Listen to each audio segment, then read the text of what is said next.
Salut les amis, aujourd'hui je vous propose un petit match, un duel, le mental versus l'entraînement. C'est parti.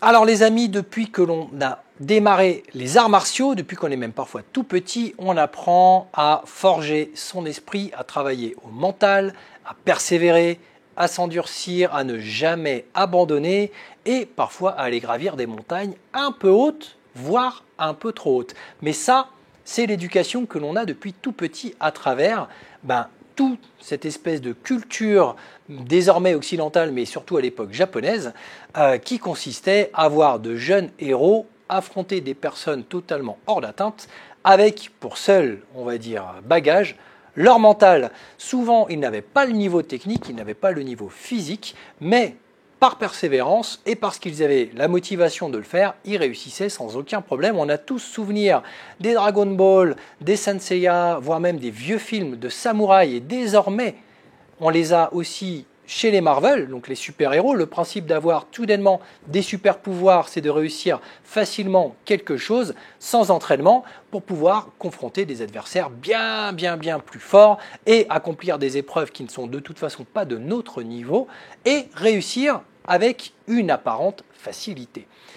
Au-delà du message désormais célèbre des Jump Comics sur l'entraide, l'amitié, le courage, la persévérance, toutes ces belles valeurs, on est quand même sur quelque chose d'extrêmement mensonger et qui peut aussi malheureusement porter préjudice à certaines personnes qui pourraient essayer, et on en a quand même assez régulièrement autour de nous, des personnes qui ne s'entraînent pas suffisamment pour passer un objectif qui pour le coup est carrément hors de leur portée.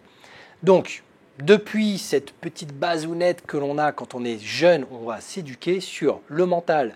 C'est certes nécessaire, voire indispensable, mais pour certains, c'est devenu quasiment le mental, c'est la seule motivation et c'est quasiment le seul atout que l'on peut avoir, juste y aller au mental. Donc, quitte à faire quelque chose qui n'est pas de sa portée, je vous le donne en mille, seriez-vous capable, vous, de but en blanc, sans entraînement, d'aller courir un marathon ? Seriez-vous capable, pendant ne serait-ce que, au lieu de faire 42, 5 km, courir à 12 km/h? Non, si vous n'avez pas d'entraînement, ce sera complètement impossible.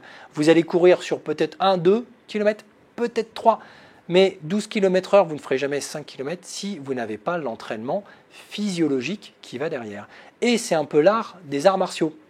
De venir un peu vous fourvoyer, il y a même certaines voies, certaines disciplines qui vont essayer d'exprimer une apparente facilité dans la pratique pour dire que même si vous êtes complètement, on va dire, entre guillemets, incapacitant à faire quelque chose, vous n'avez pas de cardio, vous n'avez pas de souplesse, vous n'avez rien, vous allez pouvoir réussir à vaincre 2 ou 3 adversaires avec des couteaux, rien qu'en appuyant à droite à gauche ou faisant telle ou telle technique. Non. Il reste quand même un fondamental physiologique à avoir, du cardio à avoir. Et de toute façon, c'est palpable. L'histoire de la course à pied, la petite exemple que je vous ai donné il y a 2 minutes, c'est de toute façon le meilleur exemple que vous pourrez trouver au monde.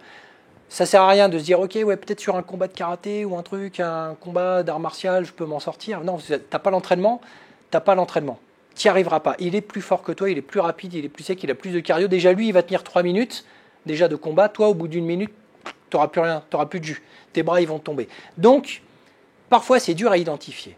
Le coup de la course à pied, sortez vos élèves de temps en temps, faites des tours de terrain, même des tours de dojo, votre dojo est grand. Dire, tiens, aujourd'hui on va courir pendant 15 minutes. Entraînement hyper spécifique. Ok, on fait un échauffement spécial, aujourd'hui on court pendant 15 minutes, vous n'avez pas le droit de vous arrêter. Même si vous courez à 6 ou 7 km/h. Déjà là, il y en a qui n'y arriveront pas. Parce qu'ils se rendent compte qu'ils n'ont pas l'habitude de le faire. Maintenant, vous vous donnez un objectif de tour précis avec donc une vitesse précise, vous verrez que seuls ceux qui s'entraînent pour y arriver, y arriveront. Shinjo Kyohide, on en parlait il n'y a pas très longtemps justement sur la calcification, sur l'endurcissement. Lui, il a un petit précepte très mental et qui est absolument génial et qui est, on va dire, très vérifiant sur la régularité des entraînements.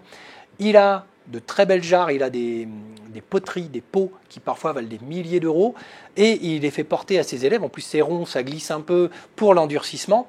Et je vous l'avais déjà raconté dans un vieux tuto, il a, lui, un principe dans son dojo qui est désormais un peu une légende urbaine à travers le monde, mais qui, lui, est appliqué véritablement dans son dojo. Les pratiquants réguliers, inscrits au dojo, qui ont leur jarre, ont pour mission d'avoir des toutes petites cuillères et de mettre une cuillère de sable dans la jarre à chaque jour de pratique.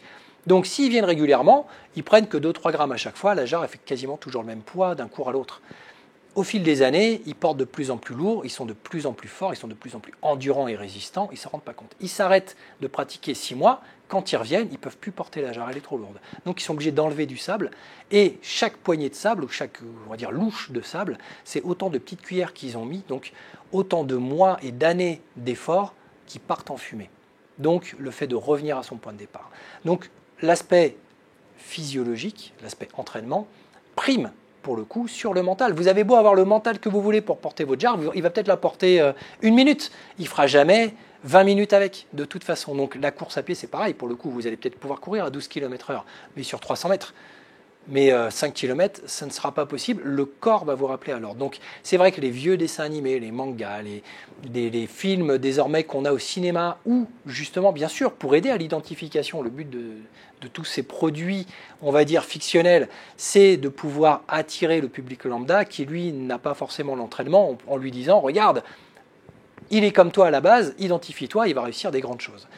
Et en dojo, on retrouve un peu la même chose, des personnes qui n'ont pas encore l'entraînement, mais qui veulent des objectifs qui, pour le coup, sont hors de leur portée. J'ai subi, personnellement, ce genre de, on va dire, de déconvenu, même si je m'y attendais de toute façon, parce que pendant des années, j'ai couru et j'ai fait beaucoup de courses liées au Mont Blanc. Je fais le semi-marathon du Mont Blanc, j'ai fait le marathon du Mont Blanc, le kilomètre vertical, et au fil des années, il y a des tirages au sort qui font que tout le monde ne peut pas participer. Et avec un ami, une année, on n'a pas pu être tiré au sort sur le marathon du Mont Blanc, on a donc dû participer aux 90 km du Mont Blanc. C'est une course qui se fait sur 24 heures, 6000 mètres de dénivelé positif, 6000 mètres de dénivelé négatif, avec des températures allant de -2 quand on est tout en haut à 32 degrés quand on est tout en bas, avec un cagnard incroyable, avec une semi-autonomie, quelques réserves d'eau, des crampons quand on est dans la neige. Donc vous voyez, le corps est quand même mis à très très rude épreuve sur 24 heures où on ne va pas dormir, on ne va pas se reposer et on va très mal s'alimenter. Donc une véritable épreuve. Pour le coup, on a beau avoir le mental, en se disant « Ok, même si je finis à pied, je finirai la course. » Je vous dis quoi ? J'avais beau faire des marathons, j'avais beau faire tout ce que je voulais comme course, j'étais plutôt en forme, j'ai jamais fini. Le corps vous rattrape, la physiologie vous rattrape, vous avez beau avoir le mental. L'année suivante, ce même ami qui l'a refait et qui a été un petit peu plus loin, on a couru la première année, j'ai couru 14-15 heures de suite, comme ça, en dénivelé, donc ce qui est déjà beaucoup. Passer jusqu'en Suisse, revenir, faire des Brévent et compagnie. Lui, il a été un petit peu plus loin, il me disait, il a fini convulsé. Voilà, il avait des convulsions, il a dû s'arrêter de toute façon, il a fini sous la douche pour tenter de se réchauffer, les conditions sont extrêmes, le corps de toute façon ne tient pas. Donc même si la culture manga vous invite à penser que sans préparation et uniquement parce que vous avez le mental hyper déterminé, vous allez pouvoir réaliser un superbe objectif, si en face l'adversité et l'objectif sont présents, et qu'il y a un véritable effort et un véritable savoir-faire à savoir-faire, même pour le coup, vous n'y arriverez pas sans l'entraînement qui va avec. C'était un petit tuto spécial, entraînement versus mental. Est-ce que vous, de votre côté, justement, vous avez déjà eu ce genre d'expérience où vous avez eu des objectifs que vous avez peut-être réussi brillamment, peut-être ceux qui vous ont dit « Ah, va peut-être falloir s'entraîner » ou peut-être carrément, justement, y aller sans aucun entraînement ou avec énormément d'entraînement, devoir se préparer. Donnez-moi un petit peu vos avis. Écrivez-moi tout ça, j'en serais ravi de décortiquer. Moi, je vous souhaite une très bonne semaine. Petit tuto assez rapide cette semaine, mais c'est quand même intéressant de se rendre compte qu'il y a des bases à avoir et les arts martiaux, c'est aussi censé remettre les pendules à l'heure à ce niveau-là. On ne peut pas tout pratiquer, tout enseigner comme ça, avec des involtures en se disant que de toute façon ça passera tant qu'on a motivé à le faire. Non, il y a la motivation, mais il y a aussi la puissance. Je vous garantis que vous me mettez des gants face à Jérôme Le Banner, j'ai beau être très motivé, je ne suis pas certain de le toucher une seule fois. Donc par contre, le temps que j'arrive dans sa zone, lui il m'aura déjà couché avant même que j'ai eu le temps de le regarder. Donc l'entraînement, ça fera la différence. Voilà, j'ai fini de vous embêter, passez une très bonne semaine. Ciao.